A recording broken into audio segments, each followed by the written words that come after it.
நேயர்கள் அனைவருக்கும் வணக்கம். வெண்முரசு காண்டீபம் அத்தியாயம் 30. மாலினியின் மடியிலிருந்து பாய்ந்தெழுந்து இரு கைகளையும் விரித்து, நாகர்கள் 7 நாகர்கள் என்று சுஜயன் கூச்சலிட்டான்.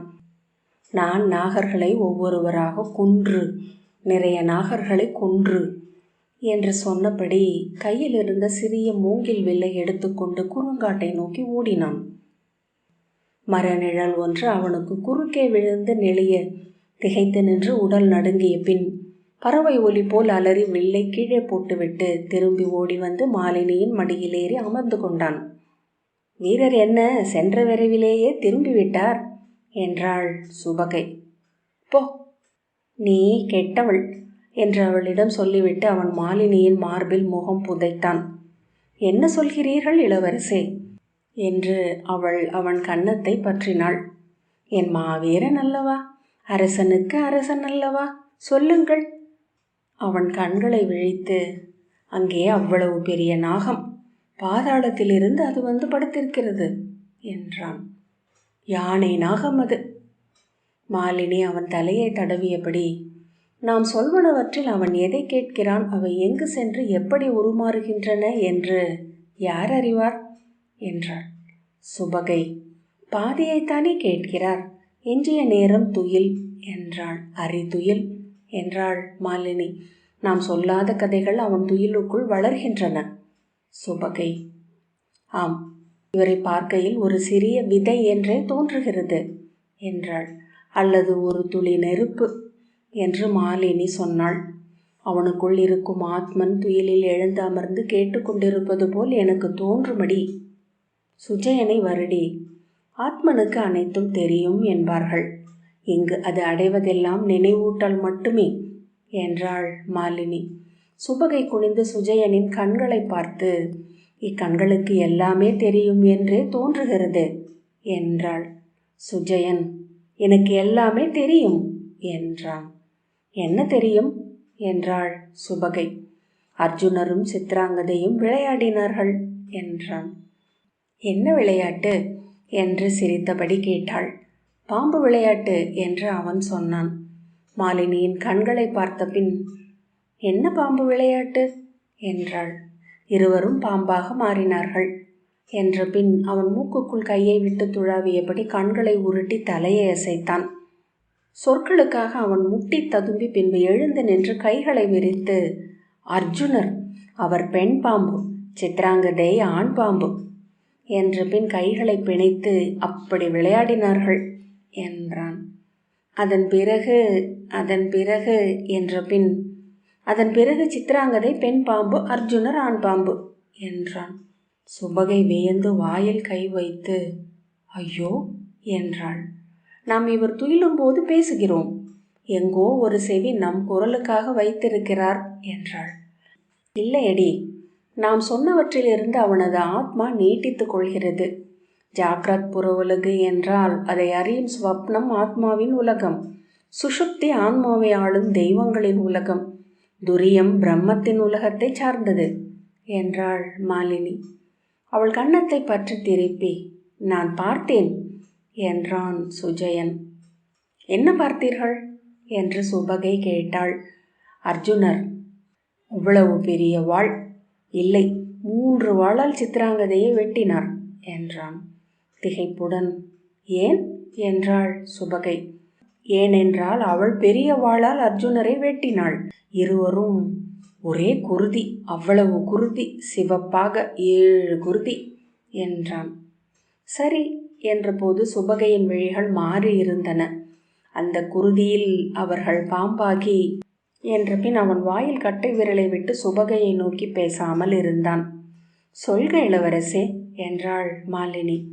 சுபகையை சுட்டி காட்டி, இவளை பார்க்க எனக்கு அச்சமாக இருக்கிறது என்றான் சுஜயன். ஏன் என்று மாலினி கேட்டாள். இவள் கண்கள் பாம்பு கண்கள் போல் உள்ளன என்றான்.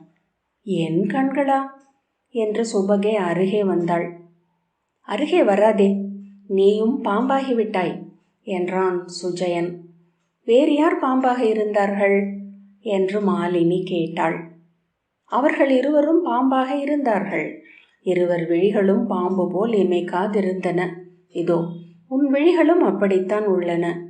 நீ அவளிடம் பேச வேண்டாம், என்னிடம் பேசு என்று சொல்லி மாலினி சுஜயனை தூக்கி மடியில் வைத்து மார்புடன் அணைத்து கொண்டாள்.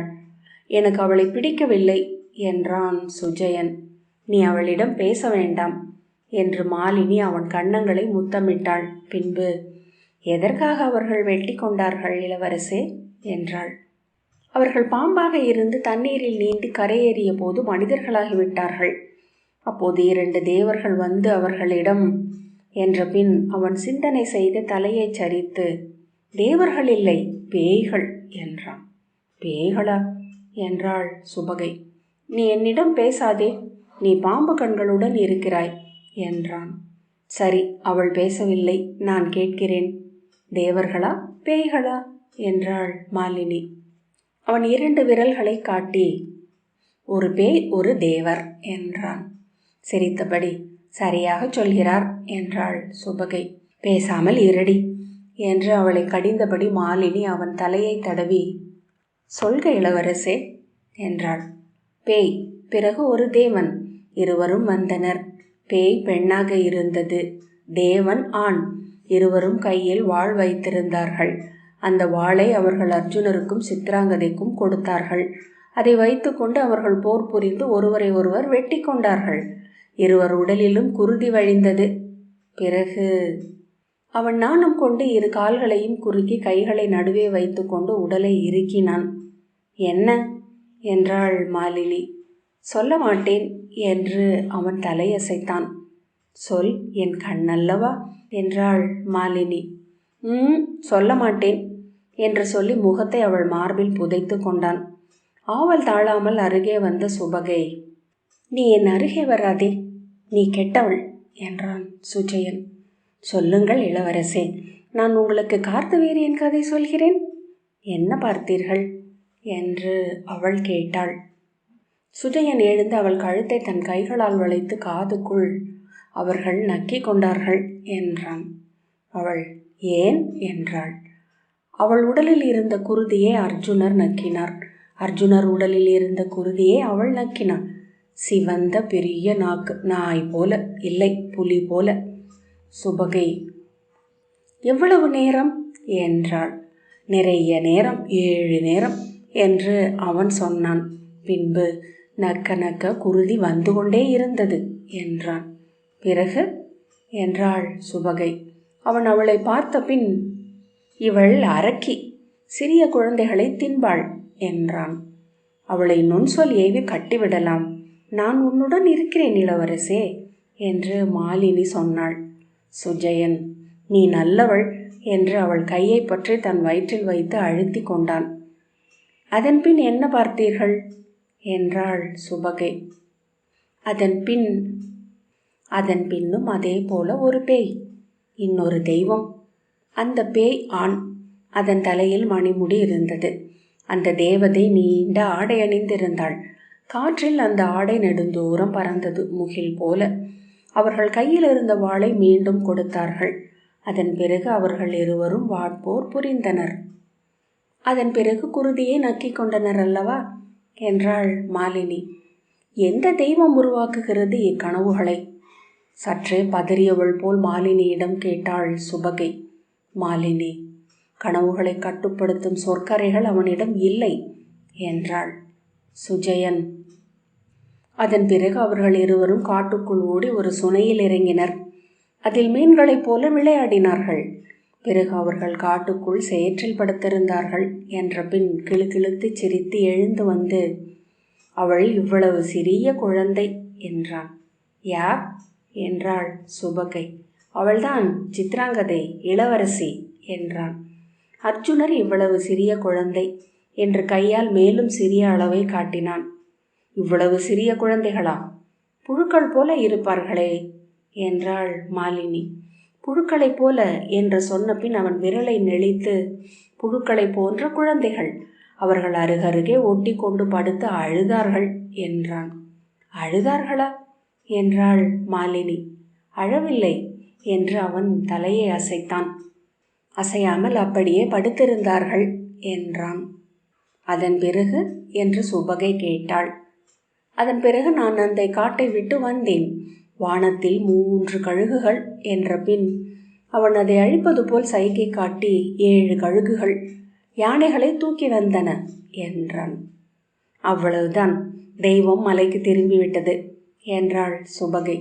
கழுகுகளை நான் துரத்தி கொள்ளும் போது அவை பாறைகளை தூக்கி வீசுகின்றன. அதோ அந்த மலை மேல் இருக்கும் பாறைகள் அளவுக்கு பெரிய பாறைகள். சற்றே துள்ளி கை விரித்து அவற்றை நான் என்னுடைய வாளால் உடைத்தேன். இல்லை, என்னுடைய கதாயுதத்தால் ஓங்கி அடித்தேன்.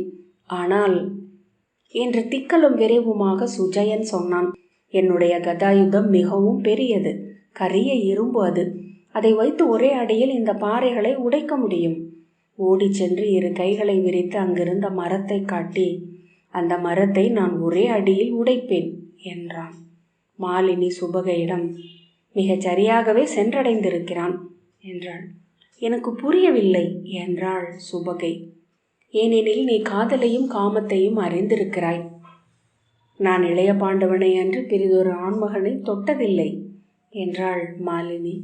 சுபகை சிரித்து, நானும் தான் என்றாள். சிக் போடி என்று அவள் தொடையில் அடித்தாள் மாலினி. அப்படியென்றால் எப்படி அறிந்தீர்கள் என்று சுபகை கேட்டாள். நதியில் இறங்குபவர்கள் அதை அறிவதில்லை. உயிர் காக்க மூச்சு குவித்து நீச்சலிடுவதை மட்டுமே செய்கிறார்கள். நான் நெடுங்காலமாக இதன் கரையில் இப்பாறை மேல் விழி கோர்த்து அமர்ந்திருக்கிறேன் என்று மாலினி சொன்னாள். இளைய பாண்டவன் 2 வருடங்கள் அங்கு இருந்ததாக காவியம் சொல்கிறது என்றாள் மாலினி. இக்காவியங்களில் ஒவ்வொரு ஊரிலும் அவர் இருந்த வருடங்களை கூட்டி நோக்கினால் இதற்குள்ளாகவே அவருக்கு 100 வயது கடந்திருக்கும் என்றாள் மாலினி. காவிய நாயகர்கள் ஒருவரல்ல, ஓர் உடலில் திகழும் மானுடத்திரள். அவர்களை விராடர்கள் என்பது வழக்கம் என்றாள்.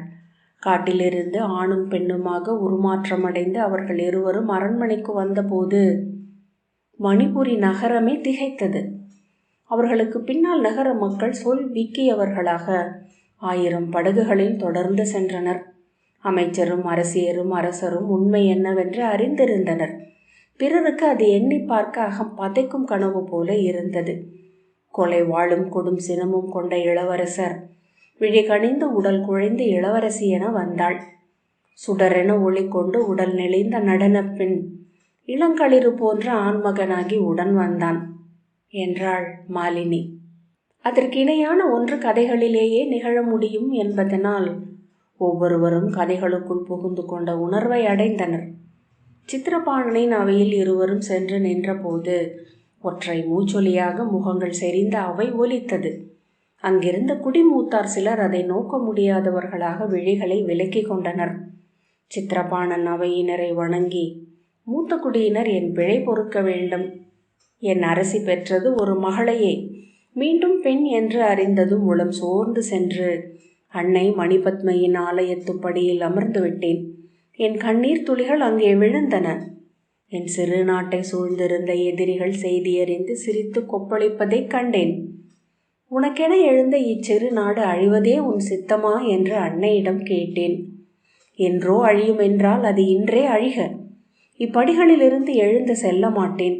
இனி உணவும் நீரும் அருந்துவதில்லை என்று வஞ்சினம் உரைத்து அங்கு அமர்ந்தேன். உடல் சோர்ந்து அங்கேயே துயின்ற போது என் கனவில் அன்னை எழுந்தாள். 8 தடக்கைகளில் படைக்கலன்களும் செம்மணி விழிகளும் தளர் சடை பெருக்கும் கொண்டு நின்றாள். திகைத்து விழித்து கொண்ட போது புரியாத வானொளி ஒன்றால் என் அரண்மனையும் ஆலயம் முற்றமும் கருவறை சிலையும் ஒளி பெற்றிருப்பதை கண்டேன். அனைத்தும் மறைந்த பின்னரே அன்னை என்னிடம் சொன்னதை என் சொல் மனம் புரிந்து கொண்டது. திரும்பி வந்தே என் பட்டத்தரசியை அழைத்து, நமக்கு பிறந்துள்ளது பெண்ணல்ல ஆண் என்றேன். என்ன சொல்கிறீர்கள் என்று அவள் திகைத்தாள். இவள் பெயர் சித்ராங்கதன். இனி இவள் ஆண். அன்னை முடிவெடுக்கும் வரை இவள் நாம் விளையும் தோற்றத்தில் இருக்கட்டும். நாம் அன்று பிறர் இவள் பெண் என்று அறிய வேண்டியதில்லை. அது எப்படி இயலும் என்று அவள் சொன்னாள். இது என் ஆணை. இனி இக்குழவியை கை தொட்டும் விழி தொட்டும் சொல் தொட்டும் அணுகும் எவரும் இவள் பெண்ணென உணர்த்தலாகாது என்றேன். ஆணென்றே எண்ணவும் ஆணென்றே பழகவும் பயின்றாள். இவள் ஆணென்றே ஆவாள் என்று நான் வகுத்தேன். தான் ஒரு பெண் என்று ஒருபோதும் இவள் அறியலாகாது என்றேன்.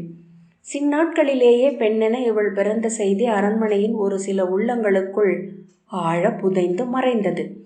இவளில் எழுந்த பெண்மையை அழித்தேன், படைக்கல பயிற்சி அளித்தேன், நெறிநூல் கற்பித்தேன், இளவரசன் என்றே வளர்ந்தெழச் செய்தேன். இவள் சென்ற களங்கள் எங்கும் ஆண்மையே வெளிப்பட்டது. இங்குள்ள எவரும் இவளை பெண்ணென எண்ணியதில்லை என்றார் சித்திரபாணன். குடிமூத்தார் ஒருவர் எழுந்து, பொறுத்தருள்க அரசே, எங்கள் அனைவரின் கனவிலும் எப்போதும் இளவரசர் பெண்ணென்றே தோன்றினார். எங்கள் குல தெய்வங்கள் சன்னதமெழுகையில் இளவரசரை பெண்ணென்றே குறிப்பிட்டன.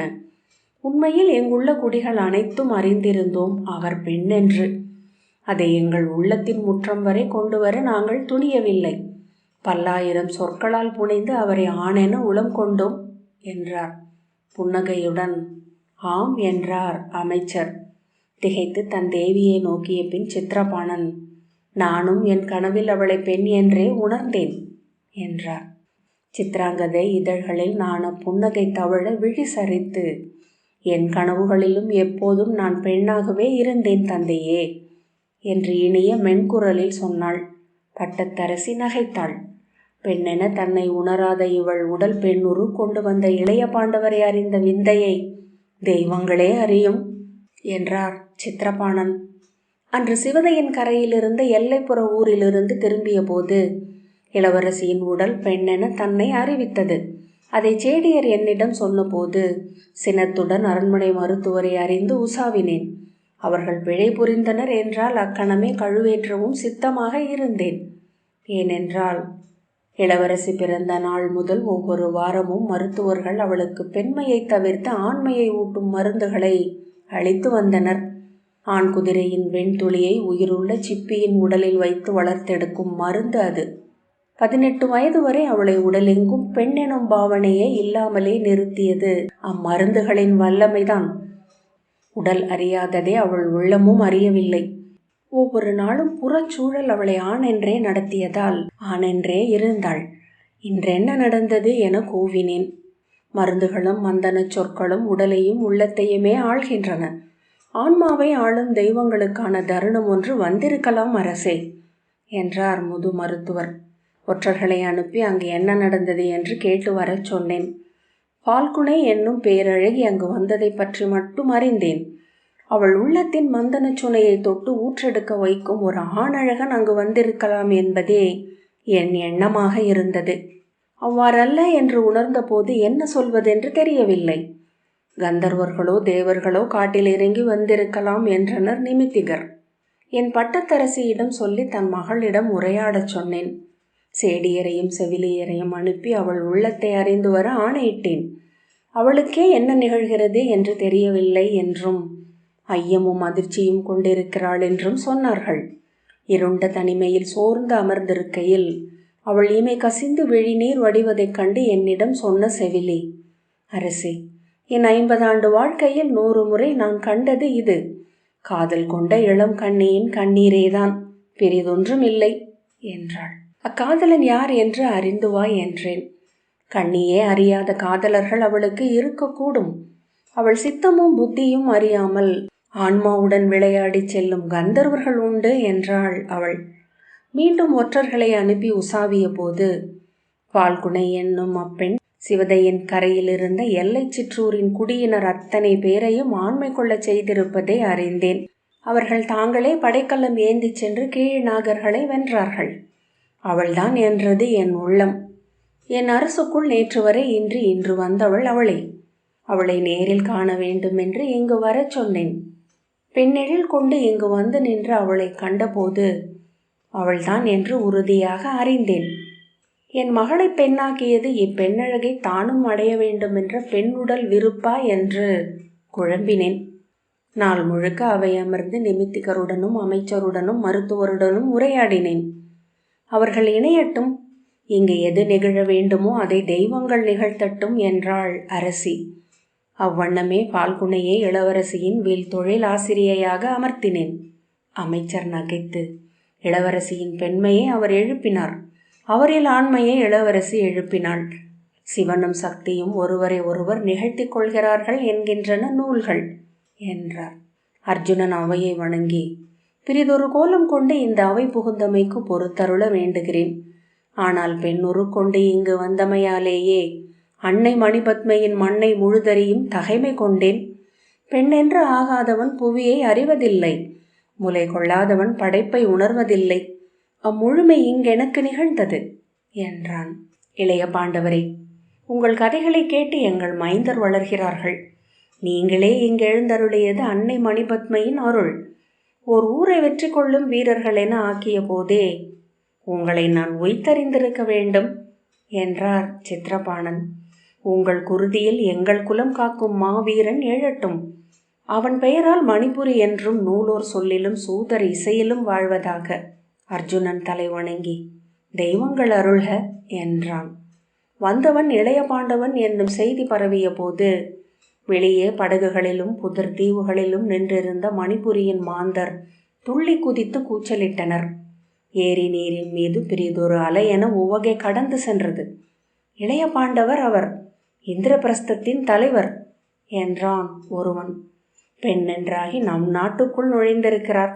குல பாடகன் ஒருவன் கைகளை தூக்கி, அங்கு நிகழ்ந்தது என்ன என்று நான் அறிவேன். கொலைவில்லும் கண்களில் கூர்மையுமாக இளைய பாண்டவர் நம் எல்லைக்குள் நுழைந்த போது யானைகளை குண்டலமாகவும் கழுத்து மாலையின் மணிகளாகவும் கொண்டு அன்னை மணிபத்மை அவர் முன் பேரூரு கொண்டு எழுந்தாள். என் மைந்தரின் மண் இது, உள்ளே அயலவனாகிய உனக்கு இடமில்லை என்றான். எல்லோரும் அவனை சூழ்ந்தனர். படைக்கலமேந்திய போர் வீரர் எவர் இவ்வெல்லை கடந்தாலும் அழிப்பதென்று எண்ணம் கொண்டுள்ளேன் என்று அன்னை மணிபத்மை அவரிடம் சொன்னாள்.